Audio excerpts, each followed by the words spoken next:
Ya, kita melihat di koran hari ini banyak bercerita tentang ikan, Mas Burhanuddin dan juga Pak Gede. Ini hari pertama kerja di DPR. Ikan salmon ada nggak? Ikan tongkol ada nggak? Jadi ini ikan-ikan ini apa sih sebetulnya gitu? Kenapa sih anggota DPR itu masih terus-menerus mengeluarkan yang seperti ini gitu loh, Mas? Ada lagi di sini nih di Rakyat Merdeka. Suatu hari di pasar ikan tradisional, dasar ikan salmon, ikan teri, asin dan piranha dan lain-lain. Pak Gede mungkin bisa bahas soal ini. Ya, saya kira ini kan bagian daripada bagaimana mengilustrasikan komunikasi politik dengan sesama teman untuk itu kan singkatan sebenarnya. Ini singkatan untuk lebih mudah dipahami. Kira kenapa kondisi politik kayak begini, kenapa? Misalnya begini, teman-teman di Demokrat itu merasakan teman di koalisi tapi lebih berbau oposisi.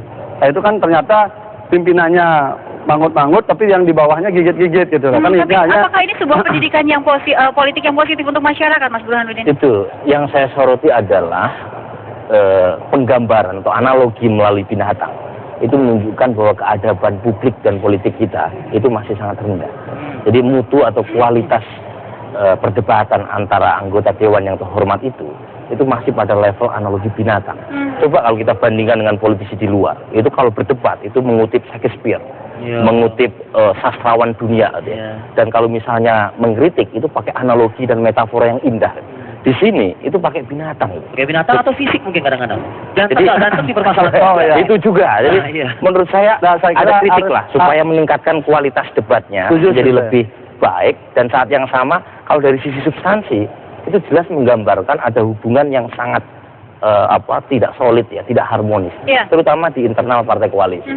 Jadi saya selalu memakai istilah yang suka saya kutip ya, hubungan antara Golkar, Demokrat, P3, PKS, PAN, PKB di Setgap itu seperti tidur dalam satu ranjang tapi punya mimpi yang berbeda. Gitu. Ada nggak indikasi dari hasil survei? Kita kembali lagi ke survei, tapi kita cari benang merah dari yang tadi diangkat oleh sejumlah media cetak gitu. Ada nggak indikasinya bahwa partai politik ini sebetulnya yang menjadi imbas keburukan dari lembaga-lembaga yang dikeluarkan dalam riset ini?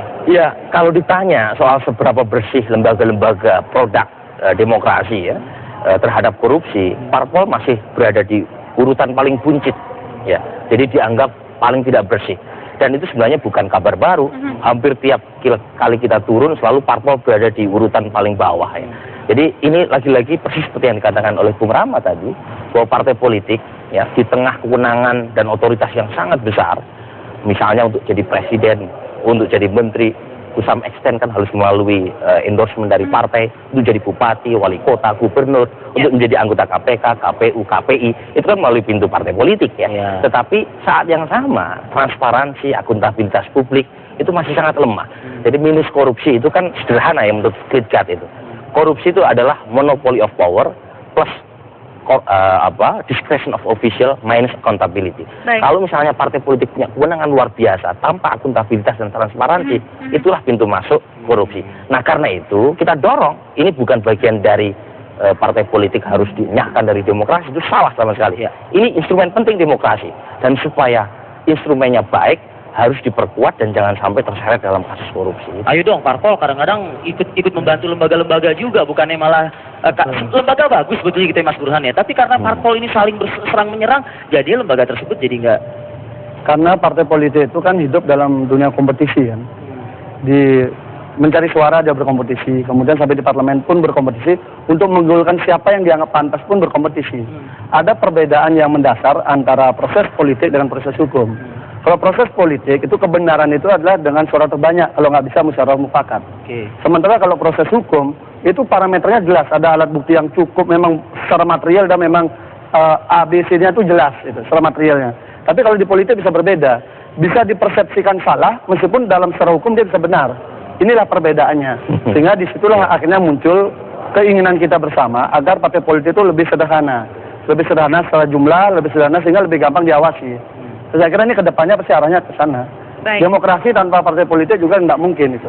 Pasti itu. Ini menyuarakan komisinya beliau nih kayaknya. Gini, serang menyerang. Sudah ada penelpon, tadi kita